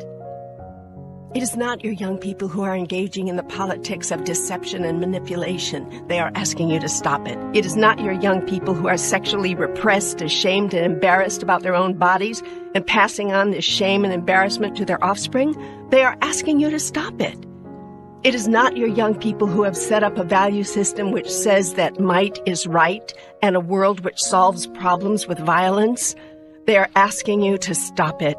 Nay, they are not asking you, they are begging you. Yet it is young people who are violent, young people who join gangs and kill each other, young people who thumb their nose at law and order and any kind of order, young people who are driving us crazy. When the cries and pleas of young people to change the world are not heard and never heeded, when they see that their cause is lost, that you will have it your way no matter what, young people who are not stupid will do the next best thing. If they can't beat you, they will join you. Your young people have joined you in your behaviors. If they are violent, it is because you are violent. If they are materialistic, it is because you are materialistic. If they are acting crazy, it is because you are acting crazy. And if they are using sex manipulatively, irresponsibly, shamefully, it is because they see you doing the same. The only difference between young people and older people is that young people do what they do out in the open. Older people hide their behaviors. Older people think that young people cannot see. Yet young people see everything. Nothing is hidden from them. They see the hypocrisy of their elders, and they try desperately to change it. Yet having tried and failed, they see no choice but to imitate it. In this they are wrong, yet they have never been taught differently. They have not been allowed to critically analyze what their elders have been doing. They have only been allowed to memorize it. What you memorize, you memorialize. How, then, should we educate our young? First, spirits entering a physical body. That is not an easy thing for a spirit to do. Not an easy thing for a spirit to get used to. It is very confining, very limiting. So the child will cry out at suddenly being so limited. Hear this cry, understand it, and give your children as much of a sense of unlimitedness as you possibly can. Next, introduce them to the world you have created with gentleness and care. Be full of care. That is to say, be careful of what you put into their memory storage units. Children remember everything they see, everything they experience. Why do you spank your children the moment they exit the womb? Do you really imagine this is the only way to get their engines going? Why do you take your babies away from their mothers minutes after they have been separated from the only life form they have known in all of their present existence? Will not the measuring and the weighing and the prodding and the poking wait for just a moment while the newly born experience the safety and the comfort of that which has given it life? Why do you allow some of the earliest images to which your child is exposed to be images of violence? Who told you this was good for your children? And why do you hide images of love? Why do you teach your children to be ashamed and embarrassed of their own bodies and their functions by shielding your own body from them and telling them not to ever touch themselves in ways which pleasure them? What message do you send them about pleasure? And what lessons about the body? Why do you place your children in schools where competition is allowed and encouraged, where being the best and learning the most is rewarded, where performance is graded and moving at one's own pace is barely tolerated? What does your child understand from this? Why do you not teach your children of movement and music and the joy of art and the mystery of fairy tales and the wonder of life? Why do you not bring out what is naturally found in the child rather than seek to put in what is unnatural to the child? And why do you not allow your young ones to learn logic and critical thinking and problem solving and creation, using the tools of their own intuition and their deepest inner knowing, rather than the rules and the memorized systems and conclusions of a society which has already proven itself to be wholly unable to evolve by these methods, yet continues to use them? Finally, teach concepts, not subjects. Devise a new curriculum and build it around 3 core concepts: awareness, honesty, responsibility. Teach your children these concepts from the earliest age. Have them run through the curriculum until the final day, Base your entire educational model upon them. Birth all instruction deep within them. I don't understand it. It means everything you teach would come from within these concepts. Can you explain that? How would we teach the 3 R's? From the earliest primers to your more sophisticated readers, all tales, stories, and subject matter would revolve around the core concepts. That is, they would be stories of awareness, stories dealing with honesty, stories about responsibility. Your children would be introduced to the concepts, injected into the concepts, immersed in the concepts. Writing tasks likewise would revolve around these core concepts and others which are attendant to them as the child grows in the ability to self-express. Even computation skills would be taught within this framework. Arithmetic and mathematics are not abstractions, but are the most basic tools in the universe for living life. The teaching of all computation skills would be contextualized within the larger life experience in a way which draws attention to and places focus upon the core concepts and their derivatives. What are these derivatives? Well, to use a phrase which your media people have made popular, they are the spin-offs. The entire educational model can be based on these spin-offs, replacing the subjects in your present curriculum, which teach basically facts. For instance? Well, let's use our imagination. What are some of the concepts which are important to you in life? Well, I would say honesty, as you have said. Yes, go ahead. That's a core concept. And fairness, that's an important concept to me. Good. Any others? Treating others nicely, that's one. I don't know how to put that into a concept. Go on, just let the thoughts flow. Getting along, being tolerant, not hurting others, seeing others as equal. Those are all things I would hope I could teach my children. Excellent. Keep going. Believing in yourself. That's a good one. And, wait, there's one coming. Yeah, that's it. Walking in dignity. I guess I would call it walking in dignity. I don't know how to put that into a better concept either, but it has to do with the way one carries oneself in one's life, the way one honors others, and the path others are taking. This is good stuff. This is all good stuff. You're getting down to it now. And there are many other such concepts which all children must deeply understand if they are to evolve and grow into complete human beings. Yet you do not teach these things in your schools. These are the most important things in life. These things we now are talking of. But you do not teach them in school. You do not teach what it means to be honest.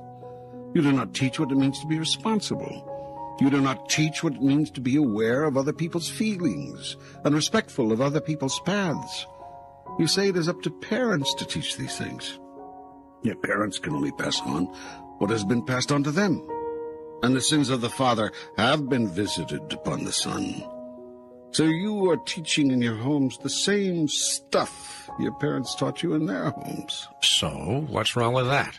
As I keep saying repeatedly here, taken a look at the world lately? You keep bringing us back to that. You keep making us look at that. But all of that isn't our fault. We can't be blamed for the way the rest of the world is. It's not a question of blame, it's a question of choice. And if you are not responsible for the choices humankind has been making, and keeps making, who is? Well, we can't keep making ourselves responsible for all of it. I tell you this, until you are willing to take responsibility for all of it, you cannot change any of it. You cannot keep saying they did it, and they are doing it, and if only they would get it right. Remember the wonderful line from Walt Kelly's comic strip character Pogo, and never forget it.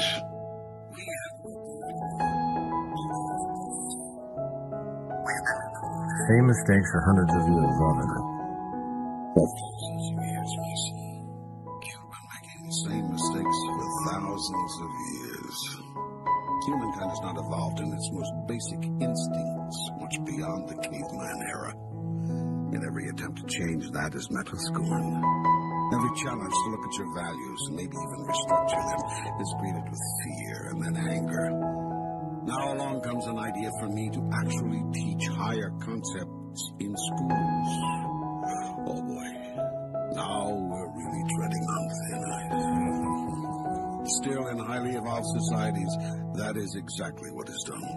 Yes, but the problem is not all people agree on these concepts, on what they mean. That's why you can't teach them in our schools. Parents go nuts when you try to introduce these things into the curriculum. They say you're teaching values, and that the school has no place in such instruction. They are wrong. Again, based on what you say as a race of people that you're trying to do. which is build a better world.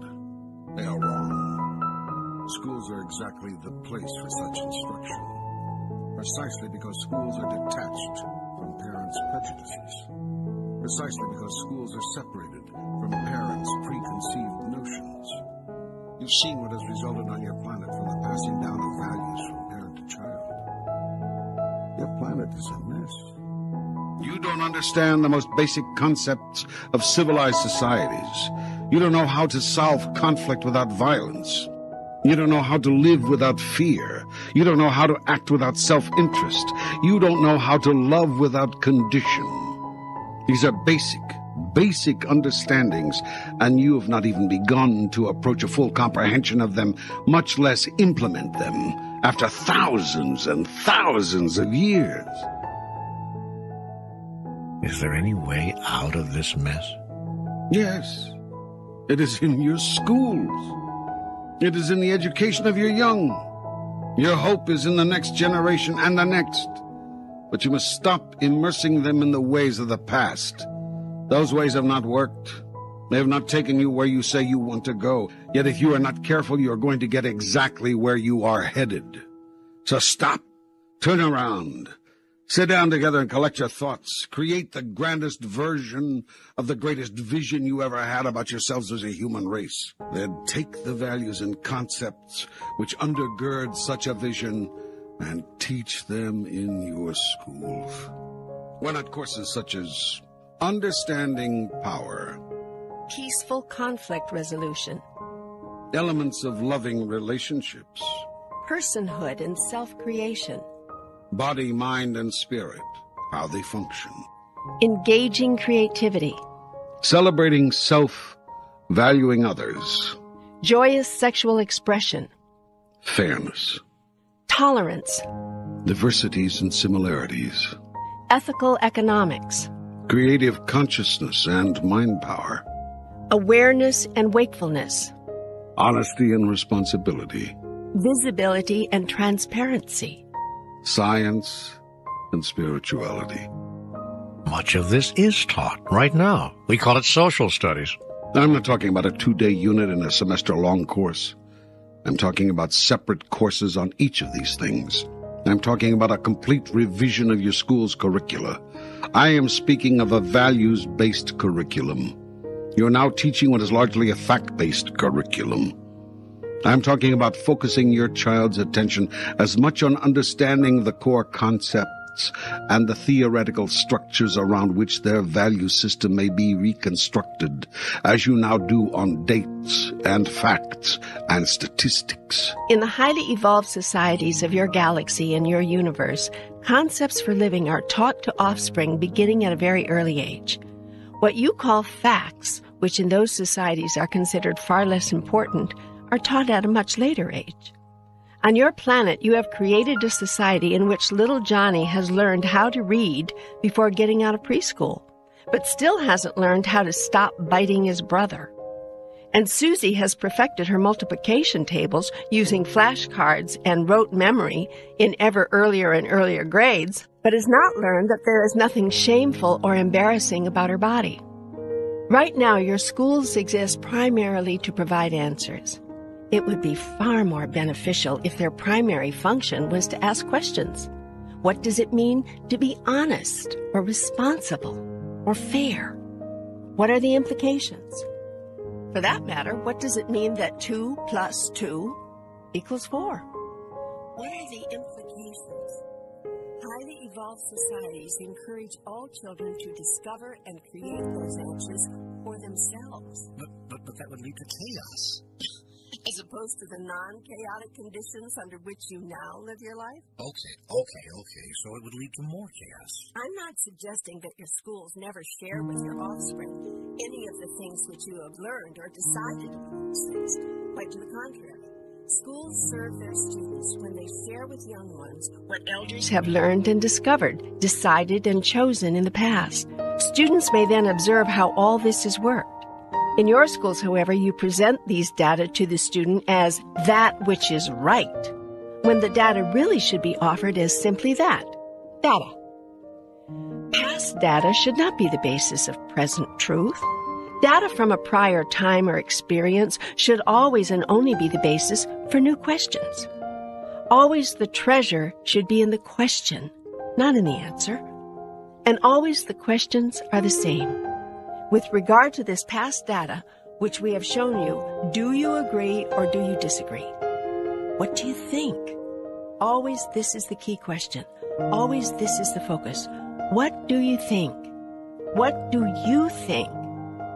What do you think? Now, obviously, children will bring to this question the values of their parents. Parents will continue to have a strong role, obviously the primary role, in creating the child's system of values. The school's intention and purpose would be to encourage offspring from the earliest age until the end of formal education to explore those values and to learn how to use them, apply them, functionalize them, and yes, even to question them. For parents who do not want children questioning their values are not parents who love their children, but rather who love themselves through their children. I wish, oh, how I wish that there were schools such as the ones you describe. There are some which seek to approach this model. There are. Yes. Read the writings of the man called Rudolf Steiner. Explore the methods of the Waldorf School, which he developed. Well, of course I know all about those schools. Is this a commercial? This is an observation. Because you knew I was familiar with the Waldorf schools. You knew that. Of course I knew that. Everything in your life has served you, brought you to this moment. I have not just started talking with you. I've been talking with you for years, through all of your associations and experiences. You're saying the Waldorf school is the best? No. I am saying it is a model which works, given where you say as a human race you want to go, given what you claim you want to do, given what you say you want to be. I am saying it is an example, one of several I could cite, although on your planet and your society they are rare, of how education may be accomplished in a way which focuses on wisdom more than simply knowledge. Well, it's a model I very much approve of. There are many differences between a Waldorf school and other schools. Let me give you an example. It's just one, simple one, but it dramatically illustrates the point. In the Waldorf school, the teacher moves with the children through all levels of the primary and elementary learning experience. For all those years, the children have the same teacher, rather than moving from one person to another. Can you imagine the bond which is formed here? Can you see the value? The teacher comes to know the child as if it were his or her own. The child moves to a level of trust and love with the teacher, which opens doors many traditionally oriented schools never dreamed existed. At the end of those years, the teacher reverts back to the first grade, starting over again with another group of children and moving through all the years of the curriculum once more. A dedicated Waldorf teacher may wind up working with only 4 or 5 groups of children in an entire career, but he or she has meant something to those children beyond anything that is possible in a traditional school setting. This educational model recognizes and announces that the human relationship, the bonding and the love which is shared in such a paradigm is just as important as any fact the teacher may impart to the child. It's like homeschooling outside the home. Yes, it's a good model. There are other good models? Yes, and you are making some progress on your planet with regard to education, but it's very slow. Even the attempt to place a goals-oriented, skill development-focused curriculum in public schools has met with enormous resistance. People see it as threatening or ineffective. They want children to learn facts. Still, there are some inroads, yet there is much to be done.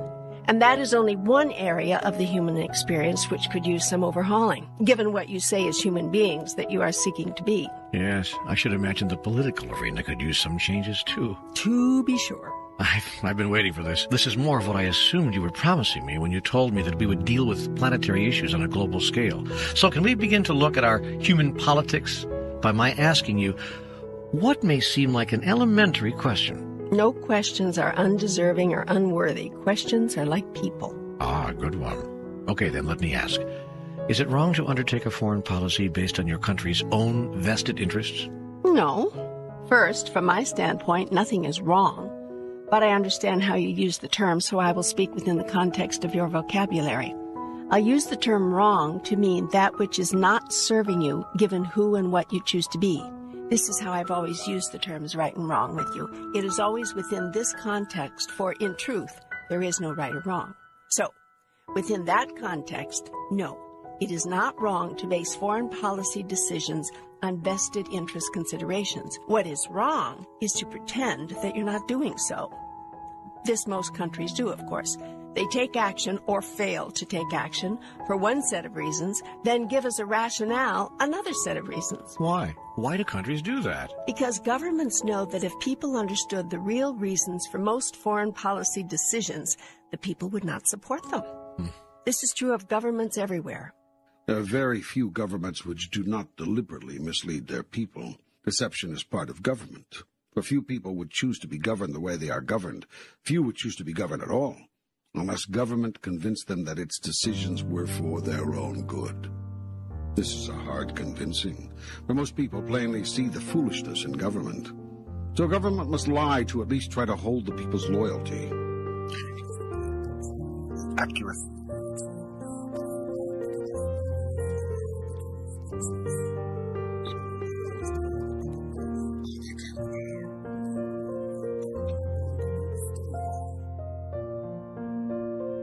Truth in politics do not and cannot mix, because politics is the art of saying only what needs to be said, and saying it in just the right way, in order to achieve a desired end.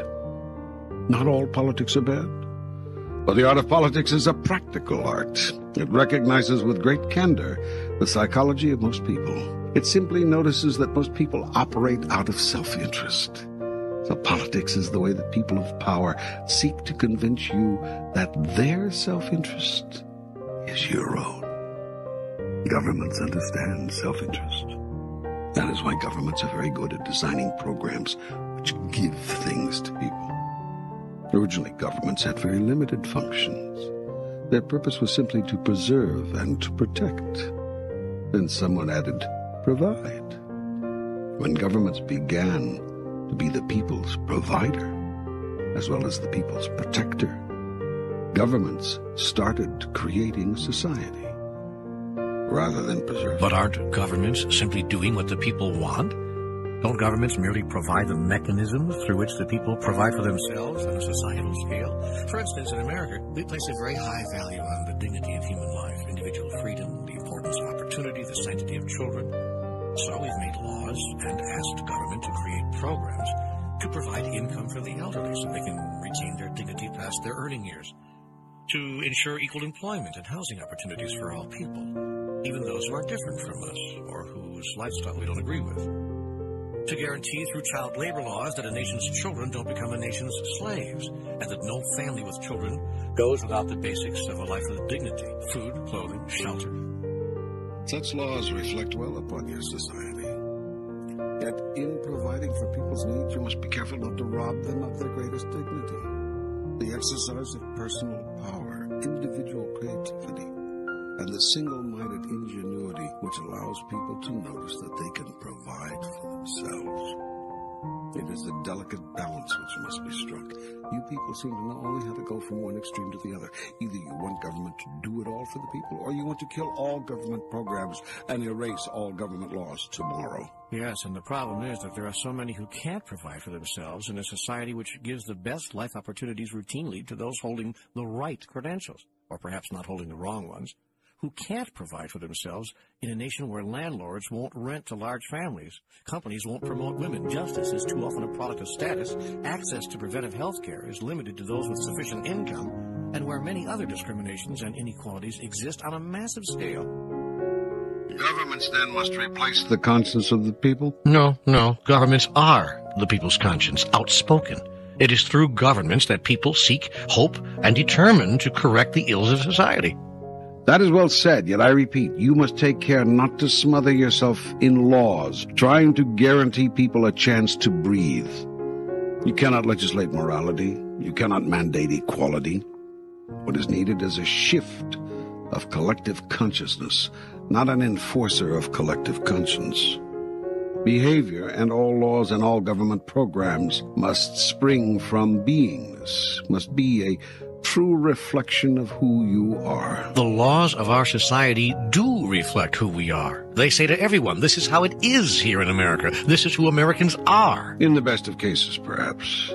But more often than not, your laws are the announcements of what those in power think you should be but are not. The elitist few instruct the ignorant many through the law. Precisely. What's wrong with that? No, really. If there are a few of the brightest and best among us to look at the problems of society, of the world, and propose solutions, does that not serve the many? It depends on the motives of those few and on their clarity. Generally, nothing serves the many more than letting them govern themselves. Anarchy. It's never worked. You cannot grow and become great when you are constantly being told what to do by government. It could be that government, and by that I mean the law by which we've chosen to govern ourselves, is a reflection of society's greatness, or lack thereof, that great societies pass great laws. And very few of them. For in great societies, very few laws are necessary. Still, truly lawless societies are primitive societies where might is right. Laws are man's attempt to level the playing field, to ensure that what is truly right will prevail, weakness or strength notwithstanding. Without codes of behavior upon which we mutually agree, how could we coexist? I'm not suggesting a world with no codes of behavior, no agreements. I am suggesting that your agreements and codes be based on a higher understanding and a grander definition of self-interest. What most laws actually do say is what the most powerful among you have as their vested interest. Let's just look at one example. All right. Smoking. Now, the law says you cannot grow and use a certain kind of plant, hemp, because, so government tells you, it is not good for you. Yet the same government says it is all right to grow and use another kind of plant, tobacco, not because it is good for you. Indeed, the government itself says it is bad, but presumably because you've always done so. The real reason that the first plant is outlawed and the second is not has nothing to do with health. It has to do with economics, and that is to say power. Your laws, therefore, do not reflect what your society thinks of itself and wishes to be. Your laws reflect where the power is. No fair, no fair. You've picked a situation where the contradictions are apparent. Most situations are not like that. On the contrary, most are. Then what is the solution? To have as few laws, which are really limits, as possible.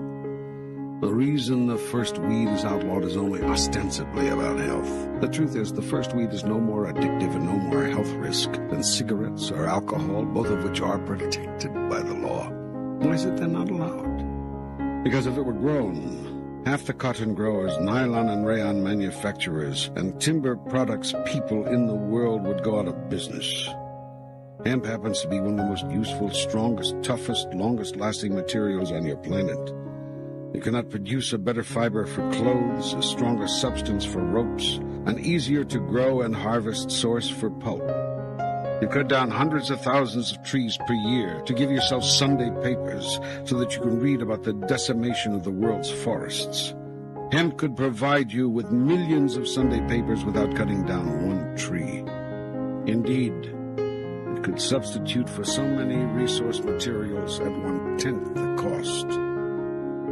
And that is the catch. Somebody loses money if this miraculous plant, which also has extraordinary medicinal properties, incidentally, is allowed to be grown. And that is why marijuana is illegal in your country. It is the same reason you've taken so long to mass-produce electric cars, provide affordable, sensible health care, or use solar heat and solar power in every home. You've had the wherewithal and the technology to produce all of these things for years. Why then do you not have them? Look to see who would lose money if you did. There you will find your answer. This is the great society of which you are so proud. Your great society is to be dragged kicking and screaming to consider the common good. Whenever common good or collective good is mentioned, everyone yells communism. In your society, if providing for the good of the many does not produce a huge profit for someone, the good of the many is more often than not ignored. This is true not only in your country, but also around the world.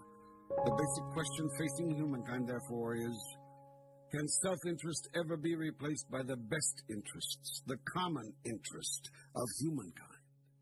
If so, how?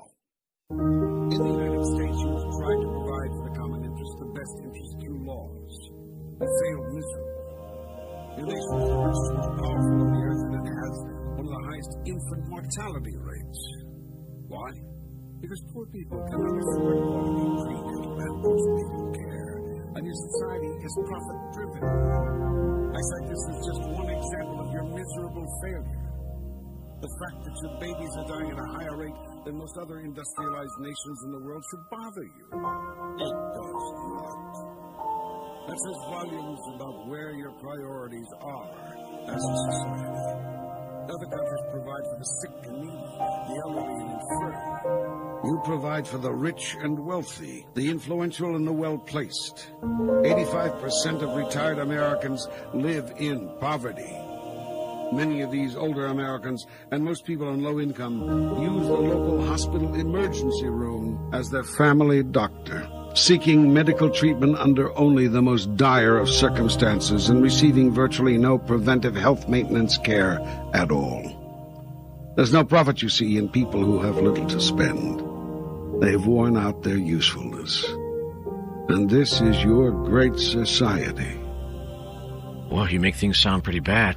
Yet America has done more for the underprivileged and the unfortunate, both here and abroad, than any other nation on earth. America has done much. That is observably true.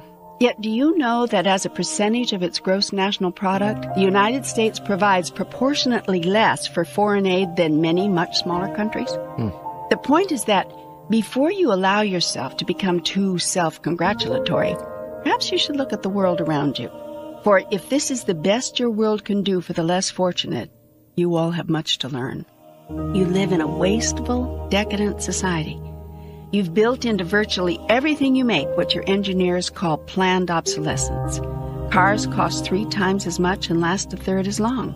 Clothes fall apart after the 10th wearing. You put chemicals in your food so they can stay on your shelf longer, even if it means your stay on the planet is shorter. You support, encourage, and enable sports teams to pay obscene salaries for ridiculous efforts, while teachers, ministers, and researchers fighting to find a cure for the diseases which kill you go begging for money. You throw away more food each day in your nation's supermarkets, restaurants, and homes than it would take to feed half the world. Yet this is not an indictment, merely an observation. And not of the United States alone, for the attitudes that sicken the heart are epidemic around the world. The underprivileged everywhere must grovel and scrimp to merely stay alive, while the few in power protect and increase great hoards of cash, lie on sheets of silk, and each morning twist bathroom fixtures made of gold. And as emaciated children of ribs and skin die in the arms of weeping mothers, their country's leaders engage in political corruptions which keep donated foodstuffs from reaching the starving masses. No one seems to have the power to alter these conditions, yet the truth is, power is not the problem. No one seems to have the will. And thus it will always be, so long as no one sees another's plight as his own. Well, why don't we? How can we see these atrocities daily and allow them to continue? Because you don't care. It's a lack of caring. The entire planet faces a crisis of consciousness. You must decide whether you simply care for each other.